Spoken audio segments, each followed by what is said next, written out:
حضرت علقمہ رضی اللہ تعالی عنہ یہ ایک نوجوان تھے اور بڑے عبادت گزار تھے۔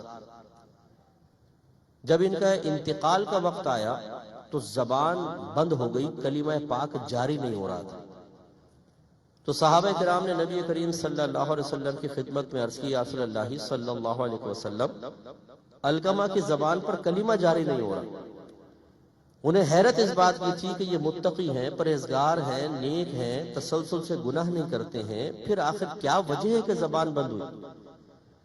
میرے آقا صلی اللہ علیہ وسلم جو طبیب اعظم ہیں، جسم کے بھی طبیب ہیں، روح کے بھی طبیب ہیں، میرے آقا نے سوال کیا اس کے ماں باپ میں سے کوئی زندہ ہے؟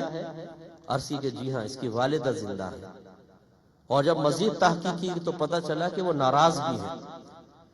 تو میرے آقا صلی اللہ علیہ وسلم نے ارشاد فرمایا کہ ان کی والدہ کو پیغام بھیجواؤ کہ آپ ہمارے پاس آتی ہیں یا ہم آپ کے پاس آئیں؟ تو ان کی والدہ نے کہا کہ میرے ماں باپ آپ پہ قربان ہو جائے یا رسول اللہ، میں حاضر ہوتی ہوں۔ وہ حاضر ہوئی۔ میرے آقا صلی اللہ علیہ وسلم نے ارشاد فرمایا کہ کیا آپ اپنے بیٹے سے ناراض ہیں؟ کہا کہ جی ہاں۔ فرمایا معاف کر دو۔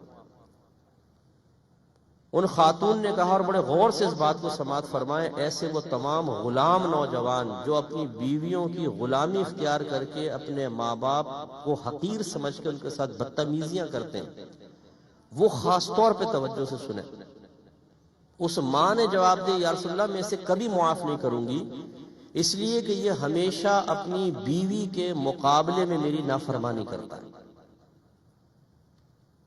جب عورت کا اتنا لہجہ مستحکم دیکھا تو میرے آقا صلی اللہ علیہ وسلم نے ایک صحابی سے فرمایا کہ لکڑیاں جمع کرو، آگ جلاؤ اور اس کے بیٹے کو آگ میں ڈال دو۔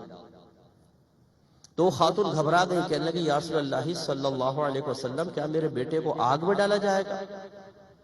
تو آپ نے ارشاد فرمایا کہ خدا کی قسم، ہماری دنیا کی آگ آخرت کی آگ سے بہت ہلکی ہے،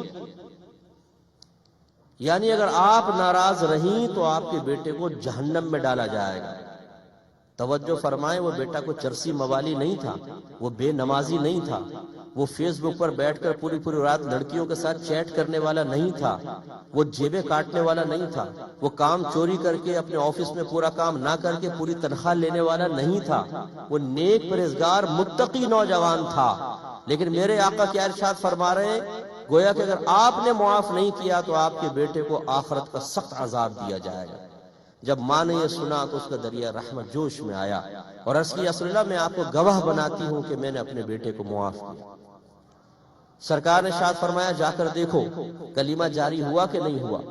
صحابہ کرام نے بتایا، الحمدللہ رب العالمین، کلمہ پاک پڑھتے ہوئے دنیا سے رخصت ہوئے۔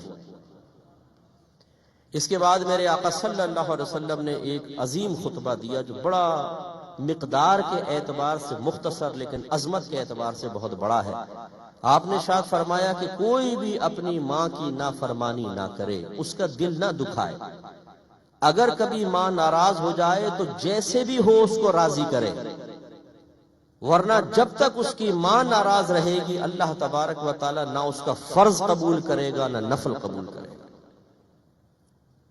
تو آپ ذرا توجہ فرمائیں، میرے خاص طور پہ وہ نوجوان بچے اور وہ ہماری بہنیں بیٹیاں جو اپنی بوڑھی ماں کے ساتھ بدتمیزیاں کرتی ہیں، سخت لہجے میں گفتگو کرتی ہیں، ان کے ہاتھ سے کوئی چیز لیتے ہوئے جھٹکے سے کھینچا جاتا ہے، پاؤں پٹک کر ان کے سامنے جایا جاتا ہے، ان کی آنکھوں میں آنکھیں ڈال کر ان کے سینے پر چڑھ کر گفتگو کی جاتی ہے۔ اگر بیٹا انہیں کوئی چیز دیتا ہے تو حقارت سے پھینکتا ہے، ماں سے ایسے جملے کہتا ہے کہ تمہارا دماغ خراب ہو گیا ہے، تم بوڑھی ہو کر بہت زیادہ پاگل سی ہو گئی ہو، تم نے ہماری زندگی حرام کر دی ہے، جینا جیرن کر دیا ہے۔ وہ نوجوان خاص طور پہ توجہ کرے، یہ تو صحابی رسول تھے، یہ نیک پرہیزگار متقی تھے، ہم لوگ تو گناہگار لوگ ہیں۔ ان گناہگاروں کے باوجود اللہ تبارک و تعالیٰ کی دیے ہوئے ایک بہترین وسیلہ اور ذریعہ کو بے دردی سے ضائع کریں گے تو اللہ تبارک و تعالیٰ کی بارگاہ میں مقبولیت کا کوئی امکان نہیں ہے، شدید قسم کا عذاب ہوگا۔ اس لیے خاص طور پہ توجہ کریں، ہم میں سے اگر کسی نے ماں کو گھور کر دیکھا ہو، آنکھوں میں آنکھیں ڈال کے گفتگو کی ہو، لہجہ سخت رکھا ہو، ماں کو جھڑکا ہو، اس کے ساتھ بدتمیزی کی ہو، معاذ اللہ ثم معاذ اللہ ایسے ایسے کیسز بھی ہمارے سامنے آئے ہیں کہ ماں کو مارا ہے، ماں کے ہاتھ کی ہڈی توڑ دی ہے. آپ اندازہ فرمائیں ایسی بدبخت اولاد بھی اس معاشرے میں موجود ہے. اس کا انجام ہوگا کیا؟